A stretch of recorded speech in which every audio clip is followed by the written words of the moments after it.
அன்பருக்கு அன்பனே யாவையுமாய் அல்லையுமாய் சோதியனே துன்னிருளே தோன்றா பெருமையனே என்கிறார் மாணிக்கவாசகர். அன்பருக்கு அன்பனே, இது என்ன? இறைவன் அன்பர்களுக்கு அன்பனாக இருக்கிறானாம். இது ரொம்ப சாதாரண மனிதர்களை சொல்வது போல இருக்கிறது இல்லையா? இப்போ நமக்கெல்லாம் ஒரு குணம் உண்டு. யாரெல்லாம் நம்மிடம் பிரியமாக இருக்கிறார்களோ அவர்களிடம் நாமும் பிரியமாக நட்பாக இருப்போம். நமக்கு முரணாக இருப்பவர்களிடம் மிகப்பெரிய கோபம் வரும். அவர்களை என்ன செய்கிறேன் பார் என்கின்ற அந்த ஆத்திரம் நிறைய பேருக்கு வரும். அப்படி என்றால் என்ன எதிர்பார்ப்பென்றால், நம்முடைய கருத்துக்களுக்கு எல்லா மனிதர்களும் ஒத்துப்போகவே வேண்டும் என்கின்ற எதிர்பார்ப்பு தான் அதில் வரக்கூடிய ஒரு சின்ன பிரச்சனைக்கு காரணம்.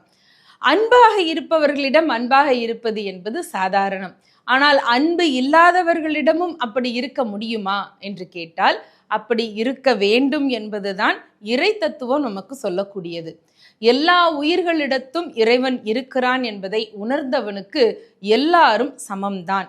தனக்கு இன்பம் செய்தவர்களாக இருந்தாலும் தனக்கு துன்பம் தருபவர்களாக இருந்தாலும் எல்லாருமே அவனுடைய பார்வையிலே சரிசமமாகத்தான் இருப்பான்.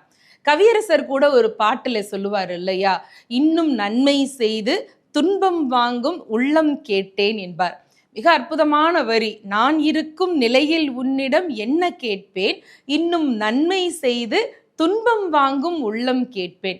இப்படி யாராவது போய் கேட்க முடியுமா என்று கேட்டால் கேட்க முடியும். எப்போ கேட்க முடியும் என்றால், எத்தனையோ துரோகங்கள், எத்தனையோ சிரமங்கள் எல்லாவற்றையும் பார்த்து முடித்து விட்டு இந்த உலகம் இப்படித்தான், இந்த மனிதர்களுடைய எதிர்பார்ப்பு இப்படித்தான் என்று உணர்ந்த ஒருவன் அது எல்லாவற்றையும் தாண்டிய உயர்ந்த நிலைக்கு சென்று விடுவான்.